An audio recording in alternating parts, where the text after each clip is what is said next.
जब श्री राम का अश्वमेघ यज्ञ चल रहा था और उनके यज्ञ का घोड़ा विश्व विजय यात्रा पर था, तो कुछ ऐसा हुआ कि पृथ्वी प्रलय की स्थिति में आ गई, क्योंकि अपने अपने भक्त की रक्षा के लिए भगवान शिव और भगवान राम के बीच महाप्रलयंकारी युद्ध शुरू हो गया। इससे पूरी पृथ्वी थर्रा गई। कभी भी पूरे ब्रह्मांड का विनाश हो सकता था। और इसी बीच भगवान शिव ने अपना महाप्रलयंकारी त्रिशूल भगवान राम पर चला दिया। दरअसल अश्वमेघ यज्ञ के अश्व शत्रुघ्न जी के नेतृत्व में बड़ी ही तेजी से सभी राजाओं महाराजाओं को जीतती जा रही थी, क्योंकि उनके साथ हनुमान जी, सुग्रीव जी और भरत जी पुत्र पुष्कल जैसे महान योद्धा थे, जिन्हें जीतना देवताओं के लिए भी असंभव था। कई राजाओं ने घोड़ा पकड़ने की कोशिश की, पर अयोध्या की सेना के आगे उन्हें झुकना पड़ा। तभी यज्ञ का घोड़ा देवपुर नामक राज्य में पहुंचा, जहां राजा वीरमणि का धर्मनिष्ठ शासन था। वीरमणि श्री राम के मित्र तो थे ही, पर वे महादेव के भी अनन्य भक्त थे। इसी कारण भगवान शिव ने उन्हें उनकी राज्य की रक्षा करने का वरदान दिया था। और जब यज्ञ का घोड़ा राजा वीरमणि के राज्य में पहुंचा, तो राजा वीरमणि के वीर पुत्र रुक्मांगद ने उसे बंदी बना लिया और गर्जना करते हुए बोला, जाकर शत्रुघ्न से कहो विधिवत युद्ध कर अपना अश्व छुड़ा ले। जब यह सूचना राजा वीरमणि को मिली तो वे चिंतित हो गए। उन्होंने पुत्र से कहा, तुमने अनजाने में श्री राम के यज्ञ का घोड़ा पकड़ लिया है। वो हमारे मित्र हैं, उनसे शत्रुता का कोई औचित्य नहीं। घोड़ा लौटाओ। इस पर रुक्मांगद ने कहा, हे पिताश्री, मैंने तो उन्हें युद्ध की चुनौती भी दे दी है। अब बिना युद्ध के अश्व लौटाना हमारा और उनका दोनों का अपमान होगा। मुझे युद्ध की आज्ञा दें। पुत्र की हठ के आगे राजा विवश हो गए और अपने भाई वीर सिंह और दोनों पुत्रों के साथ विशाल सेना लेकर युद्ध क्षेत्र में आ गए। इधर जब शत्रुघ्न जी को सूचना मिली तो वे क्रोध से भर उठे। भरत जी पुत्र पुष्कल ने दहाड़ते हुए कहा, तात श्री, आप चिंता न करें। आपके आशीर्वाद और श्री राम के प्रताप से मैं आज ही इन सभी योद्धाओं को मारकर अश्व को मुक्त कराता हूँ। तभी पवन सुत हनुमान ने कहा, यह नगरी भगवान शिव द्वारा रक्षित है।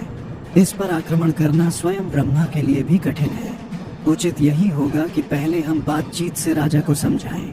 लेकिन शत्रुघ्न जी बोले, हमारे रहते अगर श्री राम को युद्ध भूमि में आना पड़ा तो यह हमारे लिए अत्यंत लज्जा की बात है।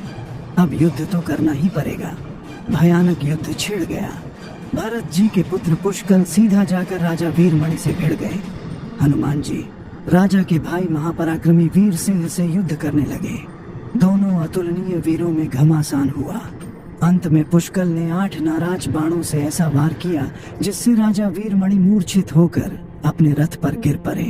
उधर हनुमान जी ने एक विशाल पैर से वीर सिंह पर प्रहार किया और वह रक्तमन करते हुए मूर्छित हो गए।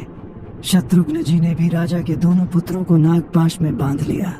अपनी विजय देख अयोध्या की सेना सिंहनाद करने लगी।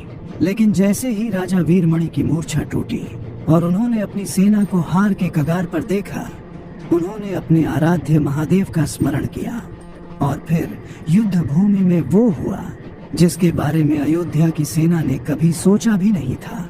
महादेव ने अपने भक्त की पुकार सुन ली। उन्होंने वीरभद्र के नेतृत्व में नंदी, भृंगी सहित सारे गणों को युद्ध क्षेत्र में भेज दिया। महाकाल के अनुचर उनकी जय जयकार करते हुए प्रलय की तरह अयोध्या की सेना पर टूट पड़े। जब शत्रुघ्न जी और हनुमान जी ने भयानक मुख वाले रुद्रावतार वीरभद्र और महादेव की सेना को देखा, तब शत्रुघ्न जी ने कहा, हनुमान, जिस वीरभद्र ने दक्ष प्रजापति का मस्तक काट दिया था, उसे युद्ध में कैसे हराया जा सकता है? यह सुनकर पुष्कल ने कहा, हे तात श्री, अब तो जो भी हो हमें युद्ध तो करना ही पड़ेगा। यह कहते हुए पुष्कल वीरभद्र से, हनुमान जी नंदी से और शत्रुघ्न जी भृंगी से जा भिड़े। पुष्कल ने अपने सारे दिव्यास्त्र वीरभद्र पर चला दिए, पर वीरभद्र ने बात ही बात में उन्हें काट दिया। उन्होंने पुष्कल को चेतावनी दी, हे बालक, तुम्हारी आयु अभी मृत्यु को प्राप्त होने की नहीं है, युद्ध क्षेत्र से हट जाओ। लेकिन पुष्कल ने एक शक्ति से वीरभद्र पर प्रहार कर दिया। तब वीरभद्र ने क्रोध से थर्राते हुए एक ही त्रिशूल से पुष्कल का मस्तक काट लिया और भयानक सिंहनाद किया। उधर भृंगी ने भगवान शिव के दिए पाश में शत्रुघ्न जी को बांध लिया। हनुमान जी अपनी पूरी शक्ति से नंदी से लड़ रहे थे, पर अंत में नंदी ने शिवास्त्र का प्रयोग कर हनुमान को भी पराभूत कर दिया। अयोध्या की सेना हार चुकी थी, पुष्कल वीर गति को प्राप्त हो चुके थे, और तब अपने भक्तों की करुण पुकार सुनकर युद्ध भूमि में उतरे स्वयं मर्यादा पुरुषोत्तम श्री राम लक्ष्मण जी और भरत जी के साथ तत्काल वहां आ गए। अपने प्रभु को आया देख सभी को विश्वास हो गया कि अब हमारी विजय निश्चित है। श्री राम ने सबसे पहले शत्रुघ्न जी और हनुमान जी को मुक्त कराया, लेकिन जब उन्होंने भरत पुत्र पुष्कल को मृत देखा तो वे अत्यंत ही क्रोधित हो उठे और वीरभद्र से कहा, तुमने जिस प्रकार पुष्कल का वध किया है उसी प्रकार अब अपने जीवन का भी अंत समझो। ऐसा कहते हुए श्री राम ने शिवगणों पर धावा बोल दिया। जल्द ही उन्हें पता चल गया कि इन पर साधारण अस्त्र बेकार हैं। तब उन्होंने महर्षि विश्वामित्र द्वारा दिए दिव्यास्त्रों से वीरभद्र और नंदी सहित सारी सेना को विदीर्ण कर दिया। जब शिवगण श्री राम के प्रताप के आगे टिक न सके तब उन्होंने एक स्वर में अपने स्वामी भगवान शिव का आह्वान किया और फिर युद्ध क्षेत्र में प्रकट हुए स्वयं भगवान शिव। उनके तेज से श्री राम की सारी सेना मूर्छित हो गई। जब श्री राम ने देखा कि स्वयं भगवान शिव रण क्षेत्र में आए हैं तो उन्होंने शस्त्र त्याग कर उन्हें दंडवत प्रणाम किया और स्तुति करते हुए कहा, हे ब्रह्मांड के स्वामी, आपके ही प्रताप से मैंने रावण का वध किया। यह यज्ञ भी आपकी ही इच्छा से हो रहा है, कृपा कर इस युद्ध का अंत करें। इस पर भगवान शिव बोले, हे राम, आप स्वयं विष्णु हैं, पर मैं अपने भक्त वीरमणि को दिए वचन से बंधा हूँ, अतः आप संकोच छोड़कर युद्ध करो। इसे भगवान शिव की आज्ञा मानकर श्री राम ने युद्ध शुरू किया। दोनों में वो महान युद्ध छिड़ा जिसे देखकर देवता भी कांप उठे। श्री राम ने अपने सारे दिव्यास्त्रों का प्रयोग किया, पर भगवान शिव को संतुष्ट न कर सके, और तब श्री राम ने उठाया अपना अंतिम अस्त्र। उन्होंने उसी पाशुपतास्त्र का संधान किया जो स्वयं महादेव ने उन्हें दिया था। उन्होंने कहा, हे प्रभु, आपने ही वरदान दिया था कि इस अस्त्र से कोई पराजित हुए बिना नहीं रह सकता। आपकी ही आज्ञा और आपकी ही इच्छा से मैं इसका प्रयोग आप पर ही करता हूँ। यह कहते ही श्री राम ने वो दिव्यास्त्र भगवान शिव पर चला दिया।